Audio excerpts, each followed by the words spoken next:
you're saying, and I will say, Carnell Tate is the only Kansas City is the only team that I look at Carnell Tate and go, that makes sense for you to take him in the top 10. Mhm. That's the only one that I look at, and I'm just like, he fits so perfectly opposite of Rashee Rice, where Rice is more of that explosive big play receiver that you can go ahead and utilize somebody like Carnell Tate, who I think is a very good route runner. I think that he can go ahead and really do well in creating space and creating separation and be that kind of possession receiver for you as That's well. another thing. Marvin Harrison was hurt majority of the season. That's actually another reason I won my other league, because I had Marvin Harrison. As soon as he went down, I picked up Michael Wilson, and he just looks like the wide receiver one he should have been all season. Dude, and I gotta say too, my guy, like, I love this player. Definitely is going to be in that conversation next year. Jahmyr Gibbs. You know, the second that David Montgomery goes to Houston, I know you bring in Isaiah Pacheco, but you're It's really not the same.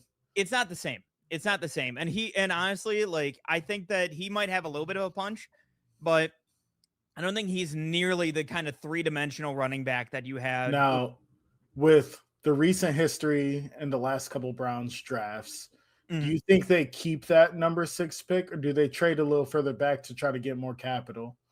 I think they're going to try to trade back a little bit. I think that they kind of look at this class as there's a few top end guys, but I also don't necessarily know if those fit correctly and with some of the pieces that they already have on the roster. Again, depending on who's available. Like if somebody like an Arvell Reese is there, I could see them taking an Arvell Reese. I know there are people in that building that are big fans of Arvell, but at the same time, you know, I look at this. So that's class where, you know, Miami's picking there at 11.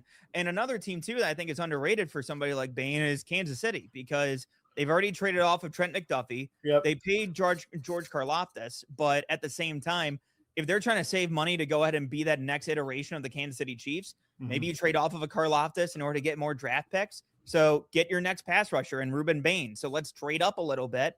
If you can get to 6, all of a sudden you're able to create a market between a bunch of those guys.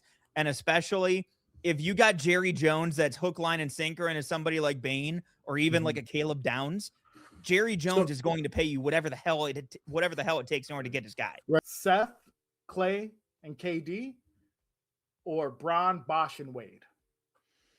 Ooh, I would say Steph, Clay, and KD, just because all three of them they could knock you out from any spot on the floor.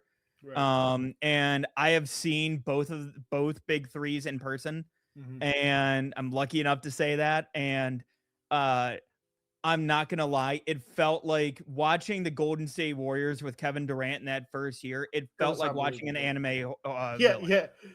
Like, it did. All right. Damn, fucking right off the rip. All right.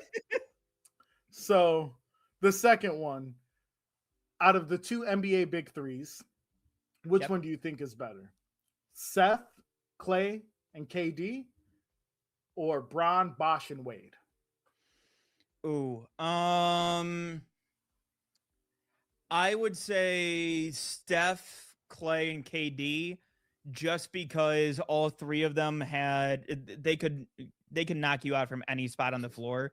Right. And I have seen both Browns have picked up this season that you are intrigued on how they're going to perform under the Cleveland Browns. Well, okay. And again, this is going to be like, it's going to sound like a bit of a cop-out answer, right? But I think the 3 offensive linemen that they brought in are really intriguing to me. Zion Johnson's really young, and you know, early on it looked at as like a little bit of a bust. His rookie year was fantastic, but the last couple of years kind of scuffled a little. But in talking to, you know, a former teammate of his as well, like he was even saying, like, look, his rookie year, he had a really strong veteran center next to him. So, you know, once you go ahead and get somebody next to him, he's all of a sudden able to do really well. And it wasn't just him. And so in looking at what he's able to do, I think he's going to be an interesting piece there. Elton Jenkins from Green Bay, I think, is also really interesting. The last couple of years, he's been solid, again, solid to good. But he was an all-pro when it came to him being a guard previously. I don't think he'll be at the left side like he was in those seasons, but I think they're going to move him to right side. because Zion was stronger on the left side there as well. So I think that you can bookend whatever rookie center you bring in that I think that they're going to try to go through this draft season. But I think that they're going to be able to bookend their rookie center really well with two good veterans. And then Titus Howard too, getting brought over from Houston. I think that he's somebody that is a really good pass protector. He struggled at times in the run game, but at the same time gives you a more consistent experience.